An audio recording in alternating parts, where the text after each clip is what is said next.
Hi guys, this is your week 2 discussion board video. So we're in week 4 already, so I'm a little bit behind here and I am trying to get caught up. I probably will not make a week 3 discussion video. I will just really respond to your comments on the discussion board rubric when I grade it. So be on the lookout for that if you like this kind of back and forth feedback.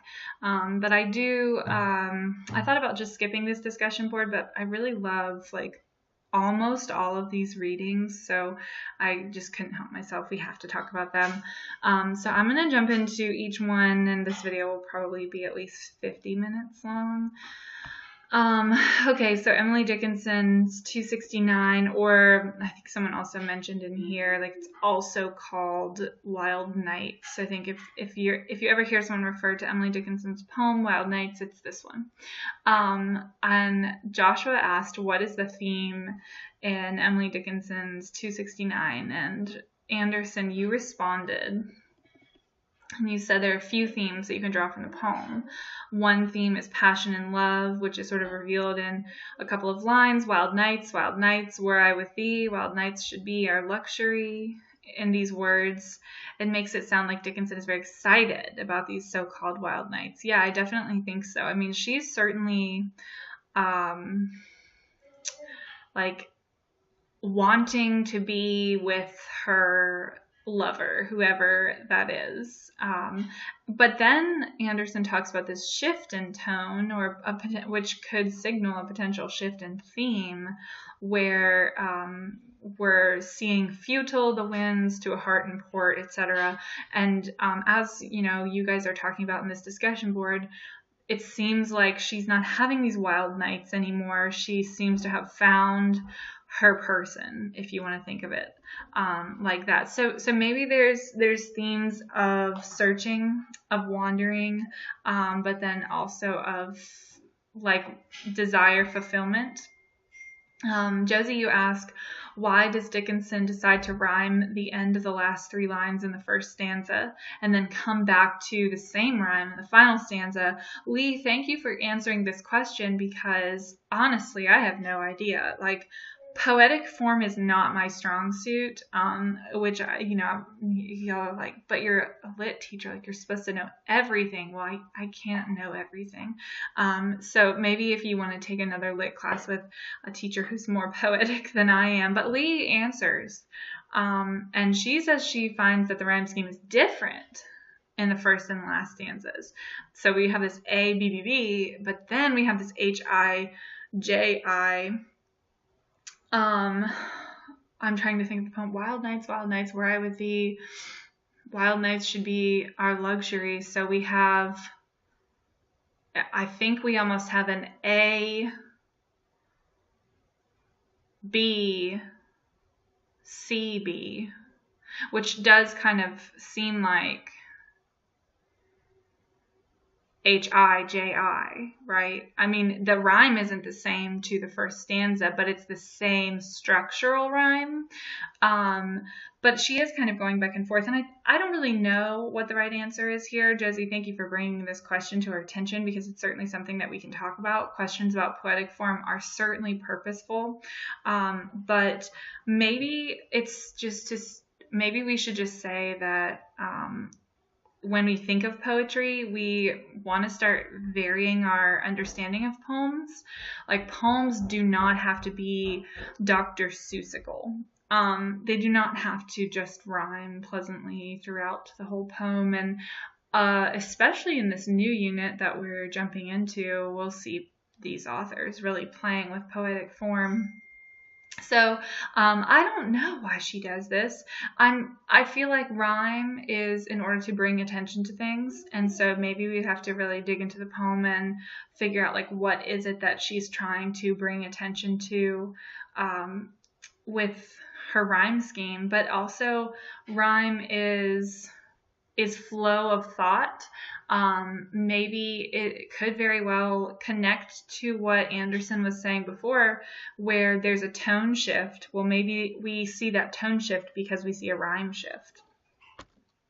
Okay, nobody answered my question. How would you characterize the speaker of Dickinson's poem? So I was thinking that, and I think somebody brought this up just in terms of her choice of metaphor. She chose to use a nautical theme or a nautical metaphor, a ship in port, right? So somebody talked about, and we'll get to it, but somebody talked about like being safe in the harbor, and you're not at sea anymore, and you're not searching for your love or whatever, and using the charts and all that stuff. But what I thought was super interesting is that Emily Dickinson chose this metaphor that is truly almost kind of masculine. And I'm not, by no means am I saying that only men sail ships and sailing is a masculine thing. Now, maybe in the time period, women weren't out there sailing their ships all day long. But, you know, she says, futile the winds to a heart in port, done with the compass, done with the chart, rowing in Eden, the sea, might I but moor tonight in thee. So moor is like, you know, anchor, right? To anchor yourself in thee. She, as the speaker, well, and you know, if we're looking at our vocab, right, the speaker is not always the author. These could be two separate people.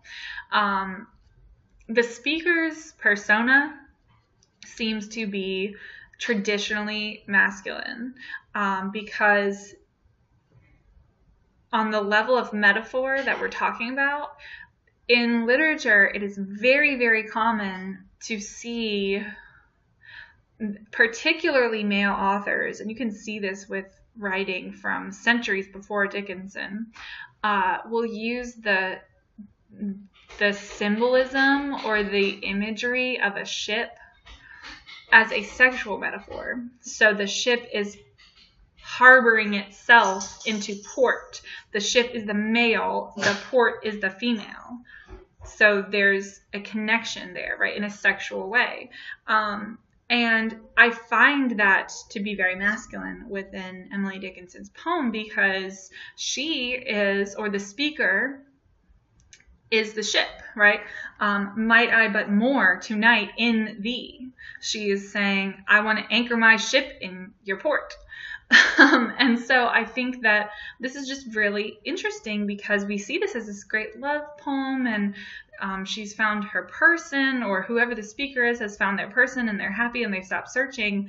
But also we have this very female author writing with a possibly masculine persona or speaker to the poem. And I don't know, I found that really interesting. And I think that there's certainly something feministic, can I say that, to be said about this poem. Brianna, thank you for emailing me how to say your name, asks, what is the significance of Dickinson's frequent use of hyphens throughout the poem? Brianna, I don't know. I know that hyphens tell the reader to slow down. So if we're looking at this poem, she's asking us to slow down just a little bit on the first line. At the end of lines 5, 6, and 7, at the end of line 9, and in the middle of line 10, and then at the end of line 11. So I think she's just maybe, in a very practical sense, dictating to us how to read her poem. But then, you know, why does she want us to slow between the sea? I don't know. I mean, it's a great question. Nobody wanted to talk about it, apparently. Anderson asks, do you think that the first 3 lines of the story are significant? Why or why not? So Anderson, I think you mean poem. Why are they significant? So the first 3 lines, wild nights, were I with thee, wild nights should be. Just those 3 lines. I think all of it is significant. Madeline says, I think the first 3 lines help set where the author wants to be. She wants to be experiencing these wild nights with the person that she's talking about. Taylor, you say, They're significant because it gives us the idea that she's talking about a lover from one point in their life, right? So maybe we know this is someone that this speaker has met before. There's this longing, there's this desire. I mean, I think, yeah, there's probably some significance in that it's helping to set the tone in some way. Something must be happening in my house. The dogs are going crazy. Madeline says, in Emily, you say, in Emily Dickinson's 269, is she referring to the pain she feels when she's hoping to be reunited with her lover? That's an interesting question. I'm curious, do you mean maybe the pain that she feels because she's not been reunited yet? Which is interesting because then it gets down into what Matthew's saying here. What do you think Emily Dickinson means in the second stanza? And you answer your own question, that she's using symbolism to say that no one can stop someone who's fallen in love. Like, there's just nothing, there's no pausing, there's no stopping. You say that not only has this speaker fallen in love, but the searching is over because they found that person. And I think that you're spot on with your analysis here. Done with the compass, done with the chart, right? We are done navigating the waters of relationships because this speaker has found, maybe after all these wild nights, I don't know, the speaker has found the person that they want to moor with. Lee, you ask, what rhyme scheme does Emily Dickinson use in her poem? It's wild here, y'all. Use in her poem 269, and why do you think she used it? And then you also kind of talked a little bit more about the rhyme scheme. And I just think reading the rhyme, I think maybe the first 4 lines are nights, V, B, luxury. Okay, so yeah, you're right. It is A, B, B, B. Well, night should be our luxury. And why does she vary her rhyme scheme? And you're kind of just saying, like, let's not worry too much about rhyme scheme. Maybe she varies it so that it's not such a focal point within the text, which is great. Let's not worry too much about rhyming because I certainly don't have the right answer, and it stresses me out a little bit. Like, why? Why do they rhyme the way they do? I do not know. I do not write poetry. Catherine, you ask, does it seem as though Dickinson does not expect to ever see her lover again, although she clearly hopes for it still? I think this is a really interesting question. We have certainly this poem of passion and poem of desire and poem of longing and wanting, but it's almost like we don't have a resolution here. Might I, but more tonight in thee. She wants to. May I please? Is this something we can do? Can I go rowing in Eden? Can I do all this stuff? But we don't know if she actually gets to, which is an interesting question for sure. Because we don't have a resolution. Yeah, if you analyze the text in that way. Anna, in the poem 269, why do you think Dickinson continues with the theme of sailing through the second and third stanza? In the third stanza, she even references herself as a boat safely anchored at a dock. Yeah, you have such a fabulous, lengthy response here. You're talking about painting a picture about how love can truly feel. She talks about these wild nights. In the second stanza, she starts to talk about first she's crazy, first she's searching, then she wants to be with someone. Sooner or later, you'll find your love. She continues on showing that she no longer needs to know where she's heading because she has already found the love she has been yearning for, done with the compass, done with the chart. Dickinson gives reference to rowing in Eden, right? Finding her paradise. I love that. She's going through Eden and she's rowing, right? She's putting forth the work in Eden. She is not just being lazy. Like, she is active in this poem, or whoever the speaker is active in this poem. And so your final answer saying she feels that now she is with her paradise, now she's in her paradise maybe, She feels safe. She doesn't want to leave. She's a safe boat. The theme, so here's your final answer to the question, why continue with this nautical theme? The theme of sailing throughout the poem fully embodies how love is up and down, wild and yet calming, just like a journey on the sea. And that's beautiful, right? I mean, we have, okay, like picture yourself in a boat and you're bobbing up and down and you're just kind of going along with the waves, but she's not just being led astray to wherever the waves or the sea haphazardly wants to take her. She is actively rowing, actively searching. So she, in the world of love, she's putting forth the work. And I think you're right. You know, she's wild and calming, but she's doing the job herself. There's something to that, or he, or whatever. Yeah, I think you guys are onto something here.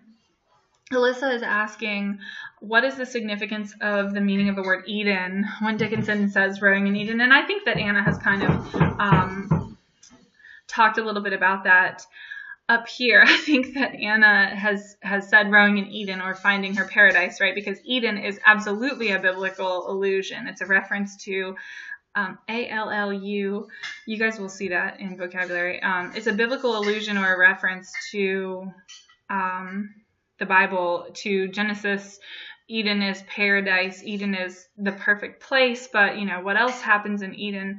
We have the fall of man in Eden. So maybe if you thought of this poem as like everything is perfect, everything is beautiful. Eventually the shoe hits the fan, but not in the poem. So Taylor asks, because we already read Alyssa's, in Dickinson's poem 269, what did she mean when she said futile, I don't know how you say this word, the winds to a heart in port? And Taylor responds and says, Dickinson meant that a lover can get through all hardship in life when given the stability of love. Right, exactly. So the winds are futile. The winds don't matter because they're not going to make you stray, right? You don't have to worry about the winds that try to blow you off course because you were docked. Your heart is in port. Your heart has found someone. All right. Analyzing poetry is hard, y'all. What do you imagine Emily Dickinson meant when she says the first stanza? For me, this is really, like, so sometimes poetry for me is really straightforward, and I think that she, for me, is being straightforward. She wants to be with someone. She wants to have wild nights with someone. That would be luxurious for her, or him, or whoever the speaker is. That's sort of like her desire. I think that she is setting up her desire in this part of the poem. And then Alexander says, what else could Dickinson be referring to beyond intimate love? And that's a really good question. And I think that she, in writing this poem, is referring to intimate love. And I'm curious, like, that's my interpretation. And I've never personally read it a different way, and I wish someone would have maybe given us that. So if anyone out there is like, well, I have a theory, send me an email. I'll share it with everybody. And then Eric at the end, what is trying to be achieved by the subtleness of her writing to the point where you have to dig deep to even understand what the poem is about? And so you're kind of just saying that good poems are subtle, and I think that you're right? Good writing is subtle. Writing that's in your face or forced, like, well, I'll say two things. Writing that's in your face might not be good writing, but if it's in your face and it is good writing, then there's probably something else that's going on under the surface that you really do have to dig into. And this is interesting that Eric mentions, after looking into Emily Dickinson, I learned that she is not known for talking openly about sex or anything in that realm, is portrayed as innocent in that aspect. Which is why she would probably be so subtle here. And I think that, yeah, I mean, in the time period, you certainly couldn't come right out and say the the things that we absolutely can say today in poetry and in song and things like that. And certainly in this class, we will read a poem that is really vulgar, if you want to think about it like that.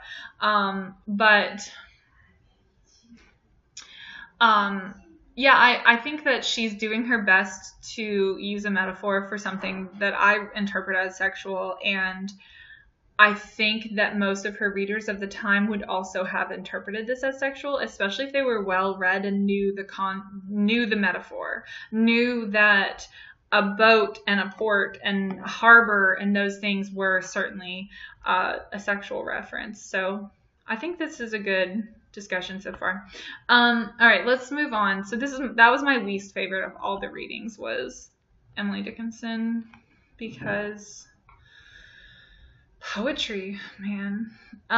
Okay, let's go to my favorite, Kate Chopin's The Storm. And y'all talked so awesome about this text when I was reading through all of your discussion boards. I really truly wished this could be a face-to-face class, that we could just have synchronous discussion on this subject, because man, I love me some Kate Chopin, and also you guys are doing great. Okay, so Josh asks like the central question. In Kate Chopin's The Storm, what does the storm symbolize? He responds and he says it symbolizes cover, which is really interesting, right? So maybe the storm symbolizes the fact that we know, we as readers are probably shocked by the ending where all was well and nobody got caught. In fact, I think somebody says that in here. Like, I was surprised that the ending wasn't, and Calixta, however you say her name, didn't get caught, and Bobino didn't divorce her and kick her out or whatever, and Clarice didn't walk in on them like horrified, like, Elsie, how dare you? And so I think that we do have this cover, and not only just cover, but everything is okay. So I wonder if maybe the storm means more than that because of the way that the ending turned out. Or maybe it doesn't. Maybe the cover is so good, I don't know. It's interesting. And Eric is agreeing or liking Josh's comment here. And Eric's like, this is obvious, y'all. Like, duh, it's covered. Josie says, I saw the storm as a representation of the passion between Elsie and Calixta. Again, I didn't know how you say her name. And I think that certainly the storm could represent cover, but even more so, I really do think that the storm represents the passion between Elsie and Calixta. And Josie says, this is shown through the imagery Chopin uses. She links the idea of their passion by being natural, by calling Calixta's body a lily and referring Elsie's to a sun. Okay, so we have this, the storm is something natural, and so are these two people. And then Josie goes on and says, as the storm is continuously moving while they're together, it helps to connect the idea of the storm representing their passion, which is building, just like the storm is building. Imagery is also used. Torrents are crashing. Elements are roaring while these two are having sex with each other. And then when they're finished, so is the storm, right? So the storm is as fleeting as their adulterous act. Their storm is as fleeting as their situation. At the end, the storm caused no damage, and neither did their affair. Yeah, that's a really great way to interpret it. And there's some more interpretations of this that really go well. Like Catherine says that the storm, and similar to Josie, the storm is a metaphorical storm raging inside both Calixta and Elsie. While both characters are married, they have a brief history.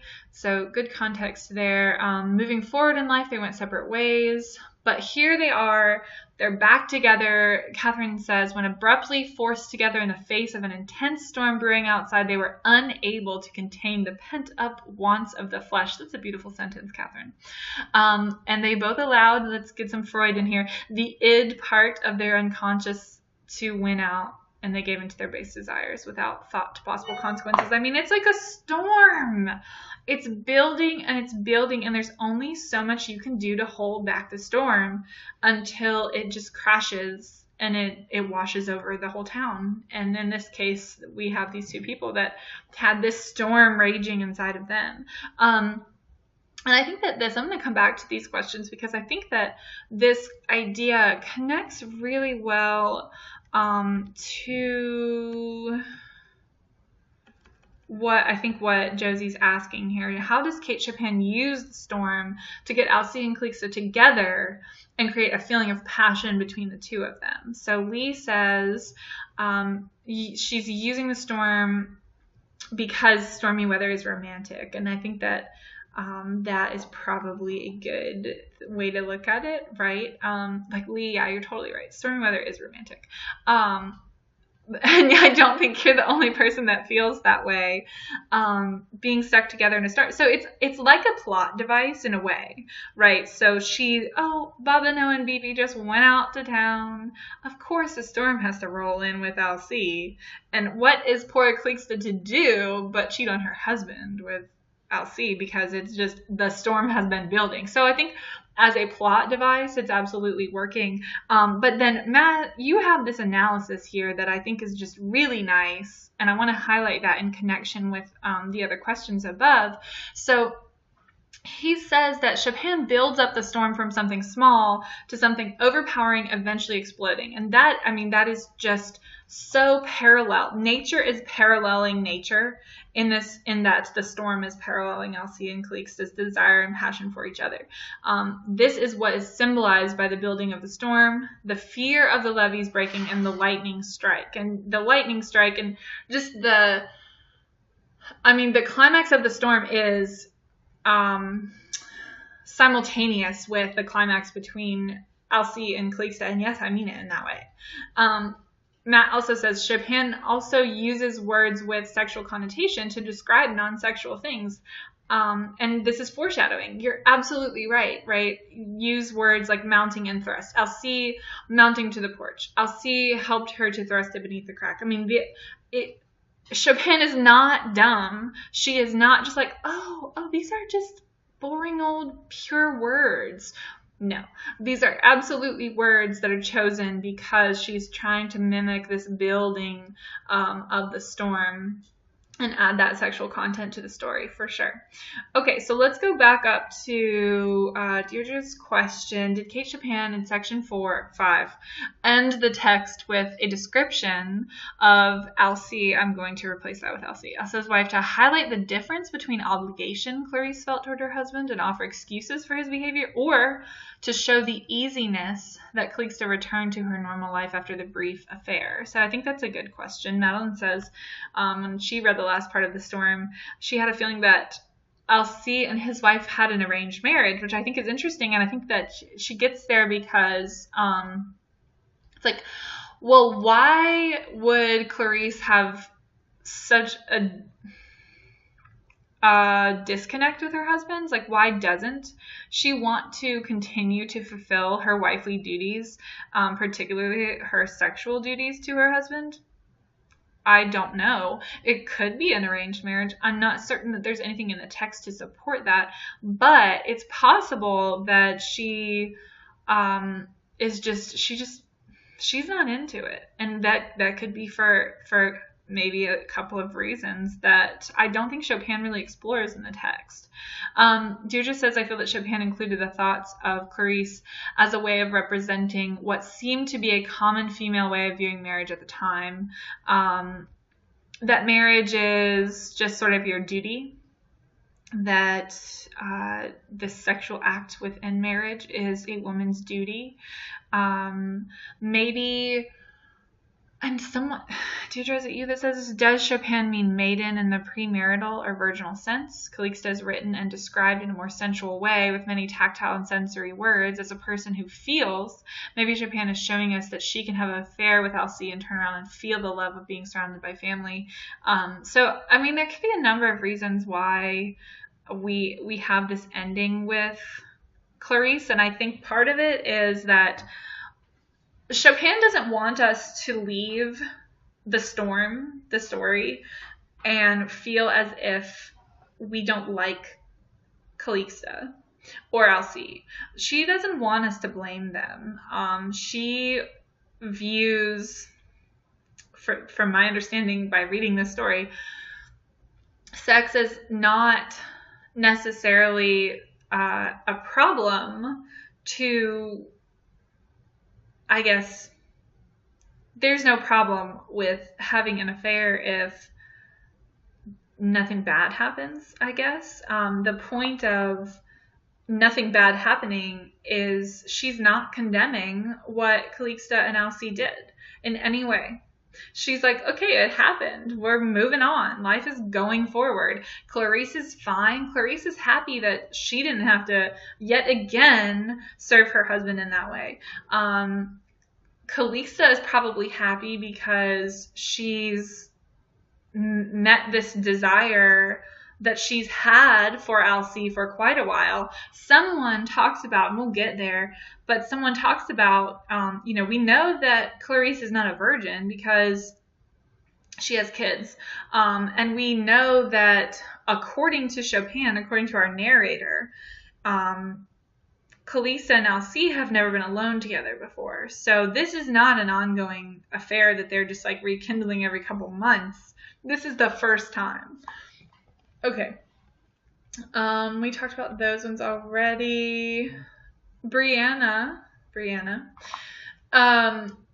asks, why does Chopin refer to Clarice's time before marriage as a pleasant liberty, freedom?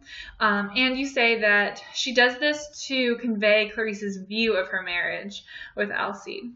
By calling her premarital life, so the life before the time that she was married, a pleasant liberty, the reader can infer that she feels trapped in her marriage, right? So she had freedom before she was married. Now she doesn't have any freedom. We could assume she's unhappy with Alcee because we see this is her first. So Clarice is not at home. She went somewhere with family and friends. I think she's like visiting for a while. And this is Clarice's first free breath since her marriage. So like, we're not condemning Alcee and we're not condemning Calixta, and I'm like, are we condemning Clarice for feeling like she needs to get away from her husband? I don't know. I don't think that Chopin is doing that. Brianna also says, additionally, the storm ends with a very content mood, right? With the closing lines. So the storm had passed and everyone was happy. The end of the storm symbolizes the blissful feelings of each of the characters, and Clarice is only able to achieve this happiness by being away from Alcee. And so I'm wondering if on a certain level there's a feminist reading here. I mean, of course there is, but maybe in this way it's particularly feminist because women's duties, maybe this is what Chopin is saying, are not to serve the husband. Like, spending all day cooking and cleaning for your man is not going to give you that pure joy, happiness that sorry guys, men wish that women felt. Like, what do you mean you're unhappy? You've been cooking my dinner since 2000. Like, what? How does that not make you happy? You've been sexually submissive to me for the past 10 years. Like, why doesn't that make you happy? I don't understand. And I think that maybe that's what Chopin is saying here, is that women will find happiness outside of the home, and they deserve to find happiness outside of their home and their husbands. I don't know, maybe that's it. So Madeline says the words pleasant liberty definitely stuck out to her as well, in terms of this another kind of concept of arranged marriage, that, yeah, like, she's happier when she's not with Alcee, and maybe that's because of arranged marriage. That could be the case. Okay, our next question from Sean. Because of this storm, each character in the story ends up being happy. Yes. According to the last line of the text, yes. Would this have been the same outcome had BB or Bobineau also been home? Probably not. This is a really hard question to answer, because I don't think that Chopin gives us any insight into it. We don't see too much of BB or Bobineau because they're away, and the focal is on Alcee and Calixta, and a little bit too on Clarice, but I just don't think that we can know the answer to this question.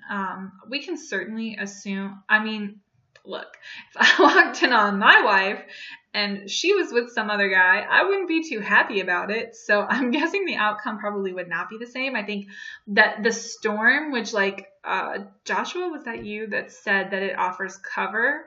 Or maybe that's Anderson, I can't remember. But whoever said that it offers cover, it certainly does, right? This secrecy is partially vital to the success here, right? So I don't know. That's a tough question to answer. Okay, Josh asks, in her short story, The Storm, why did Chopin wait until section 4 to introduce Alcée's wife? And Madeline says, if we knew about Alcée having an affair, maybe we wouldn't want to keep reading. Yeah, okay, so this is the part, right? We thought that maybe the end of the story would be a whole bunch of broken hearts.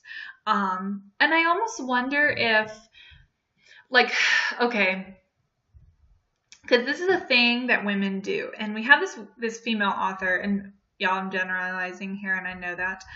But don't we want to blame women more than we want to blame men for stuff? I don't know. I feel like we do. Maybe we don't. But when we read in succession this story, and Calista, we know, is married, and we're like, ooh, what is she doing? She's married. How dare her? We get frustrated with her. But then we find out that Alcée is married too. And so he is just as blamable as she is. But we maybe like him, and maybe we don't want to blame him. So maybe that takes some of the blame away from Calista. And I think that the question that you're asking here is really a reader response question. Like, possibly each reader is going to have a different response depending on their situation. Okay, Anderson asks, y'all are just loving this story. Anderson asks, do you think that Alcée or Calista love each other? Why or why not? And is it a coincidence? Brianna thinks that Alcée and Calista do love each other. And I think that somebody talks about it, and I probably just haven't gotten to it yet, but somebody says that this storm, Ashton, is it you?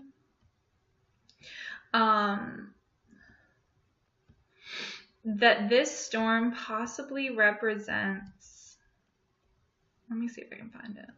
I mean, there's just so much. Okay, so I think this response connects, and this is a phenomenal response, y'all, by Ashton. So do they love each other? Well, I don't know if they actually love each other, but they certainly connect in a way that Alcée and his wife and Calista and her husband do not connect in. And Ashton provides us with this beautiful response here. So she says, and I'm going to just like read and skim around through it. First, I want to point out Clarice's response to her husband's letter. She is relieved to be free from her intimate conjugal life. So she is relieved to be free from her sexual duties to her husband. And this is, in Ashton's interpretation, that she is uninterested in sex with Alcée. She seems to be saying to the reader that it was performed as a wifely duty. I totally agree with that. With Calista, there is a history of mutual attraction, right? So we know that Calista and Alcée have kind of had a thing for each other for a while. I almost feel like this story is what happened with Miss Annesley and Miss Slade's husband in Roman Fever, but here we get the visual. So there's a history of mutual attraction with Alcée and Calista. As the author lays out the scene, she says, she was a revelation in that dim, mysterious chamber. At first impulse, I think, well, naturally, she was a revelation because, after all, that is how a man must feel upon making his conquest. But on second thought, I see something more.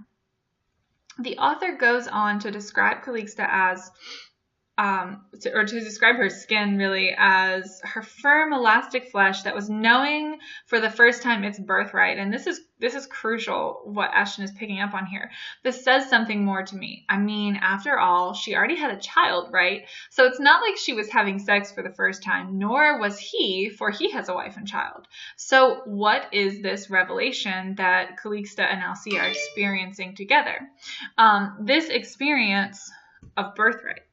I think she is describing her first orgasm and his first witnessing of a woman having such pleasure from sex. So, right, we know that Clarice is not really that interested in sex with her husband. And so maybe Elsie is like so into this situation. Here's the storm, right?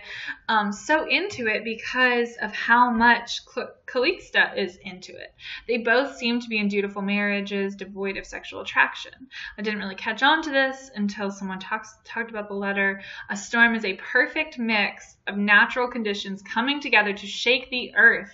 And in this story, we have just that. So how did I get down here? Like, what were we even talking about? I don't remember, but that's just a really nice way to think about, I think, love. Yeah, that's right. Love between Elsie and Calixta, right? Maybe they don't love each other, but man, do they have some legit passion for each other. They really, really do. Okay. Madeline asks, this is like 40 minutes all about the storm. We will move on, I promise. Madeline asks, in Kate Chopin's The Storm, is the storm considered Elsie and Calixta's escape from the real lives they live every day? I think this connects a lot to what we were just talking about, right? It's their escape. I don't necessarily think they're escaping out of something. I think they're escaping into something that they're not getting in their own marriages, which is sexual gratification. Passion. Whatever you want to think of it. It doesn't have to be so sexual. It could just be passion, the steaminess, right? Lee asks, do you think the reason Kate Chopin used the first sentence, the leaves were so still that even Bibi thought it was going to rain, was to set up the entire setting or the story? And yes, I think so too, right? There's a stillness in the air, and you guys know that feeling, right? When something is about to happen and there is this stillness in the air. And even here we have, this goes back to what y'all were saying about cover. The rain was coming down in sheets, obscuring the view of far-off cabins and enveloping the distant wood in gray mist. Okay, so here, this is super crucial, y'all. First of all, gray. Gray is so important. Colors. You see colors described in a text? Dig into that. Ask yourself a question about that. Okay, if something is black and white, that means it's cut and dry, right? It's really clear. You do it or you don't do it. It's okay or it's not okay. It's yes or it's no. It's black and white. But we have this visual of grayness. It's blurry. It's uncertain. Is this acceptable or not? It's another way in this minute, tiny detail for Chopin to reinforce the fact that, well, maybe it is okay what Calixta and Elsie are doing. Maybe it's not really that wrong. And so then we also have this concept of cover, right? They can't see other people and other people can't see them. They're shrouded, they're invisible. It's just them. It helps to set this setting of just them together in this place. And it's just great. Matt asks, in part 4, Elsie wrote to his wife in regards to her and the kids staying in Biloxi a month longer. It is explained that he does this because he wants them to enjoy themselves a little more. Do you think this is the real reason in which he wants her to stay out of town longer? Or is he like, hey, I want to hook up with Calixta some more? Alyssa answered, and she says, based on the adultery committed, I would not believe he's being sincere to his letter to his wife. Chopin writes, if he was not an immaculate dove in those days, she was still inviolate. A passionate creature whose very defenselessness had made her defense against which his honor forbade him to prevail. Like, what does that even mean? This is referring, thank you for telling me, Alyssa. This is referring to a previous relationship in which Elsie wanted Calixta romantically. And yeah, there's a prequel to this text that we didn't read that is in our book if you're curious. But he was too much of a gentleman to act on it in the time until this point. Now later, probably after he's really dug into his marriage and realized that his wife just ain't that into him. I think this question is hard to answer. I think that probably nothing is really coincidence. And that, I don't know. the thing that throws me off with this is that BB and Bobineau didn't leave. So if Alcee is trying to stick around for some more Calixta, then, I mean, he's going to have to swoop in every time Bobineau goes to the grocery store. I don't know. Seth asks, in what way does Chopin utilize foreshadowing in the story, and what does it give a clue to? And I think that Matt kind of answered this question before as well, in terms of just like her sexual undertones within some of the language that she's using. But Anna says, in part 2, when Chopin writes, his voice and her own startled her as if from a trance, indicates that maybe these two characters have had past interactions, yes they have, and are acting in almost a deja vu manner. And I love this response, Anna. Yeah, like it's like she's coming out of this daze that she's been experiencing, this boring life with her husband, and now here she is, she's awake. And The Awakening is a book by Kate Chopin, which is awesome. As you continue reading, more and more pieces of their past are brought into the story. This indicates that Alcee and Calixta had some type of romantic relationship in the past. What we don't see is sort of the ending part, the fact that everyone was happy. So we definitely see foreshadowing to the act itself, but maybe not necessarily the end of the act. Anna also asks, do you think the way Chopin chose to introduce the wife toward the end changes the reader's perspective of his affair? Yeah, I mean, I think we've kind of talked about this before too. Like, we are angry and then we're kind of okay with it. I am. I don't know about you guys. Alyssa says, at the very end of Kate Chopin's The Storm, she writes, so the storm passed and everyone was happy. Who is she referring to and how does she mean? And I think we've kind of touched on this. Like, everyone was happy. Calixta wasn't feeling any kind of remorse. Neither was Alcee. Clarisse knows nothing about it. She's happy because she gets time away from her husband. BB, he's just a kid. Doesn't know what the heck's going on. Bobineau probably does. I don't know. We don't get that much about Bobineau, and I do not know whether he comes home and is like, smells like you've been doing something bad in here, Calixta. But we don't get that. So yeah, everyone, she literally means everyone is happy. And I think that's pretty much what Alyssa's response says.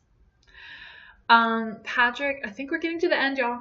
Patrick asks, why do you think Clarisse was not eager to return to her husband despite her alleged devotion to their marriage? And I think that this is a good question that we've also kind of touched a lot on. Like, and Patrick says she sought for control and independence in her own life. I mean, we have this character who really needs more than just devotion to her husband. It's just not enough for her.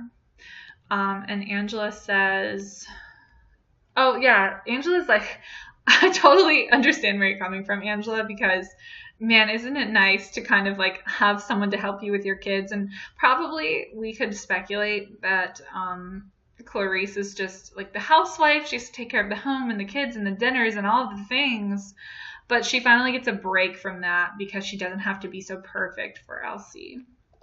Angela asks, in Kate Chopin's The Storm, was it a coincidence that Alcee just happened to stop by? Like, for me, nothing in a text is a coincidence. It's all plot driven. Alcee, and in order for Chopin to make her argument that there's a grayness here, Alcee and Calixta had to get together. In order for Alcee and Calixta to get together, Alcee had to stop by during the storm. So, I mean, nothing is coincidental. No, definitely not. Oh, we talked about this already. Eric asks, what message is the author trying to convey by leaving any confrontation over the affair out of the story? I feel like we've kind of touched on that as well. I think she's, and yeah, I think you're right, Eric. I think she's maybe not endorsing, that's kind of a strong word, but maybe she's like, it's not always just black and white. Like, having an affair is not always terrible. Alexander asks, in Kate Chopin's The Storm, do you see this as an ongoing affair? I don't, because it's never happened before. And we cannot know if, and he doesn't either, Alex doesn't either. We can't really know, right? So the storm passed and everyone was happy. And with the storm leaving, also to do Calixta and Alcée kind of go their separate ways. All right, final question. In the storm, in what way did Chopin show that cheating may turn out to be a positive thing for a relationship rather than a negative one? I mean, no one answered this, but Kaylee, it's a great question because that's kind of the point here. It's like they both just needed time away from their realities, and they did this by finding that in each other. And nothing bad happened. So like they really, and everyone was happy is the pivotal thing here. I mean, she can't make her argument without that statement. All right.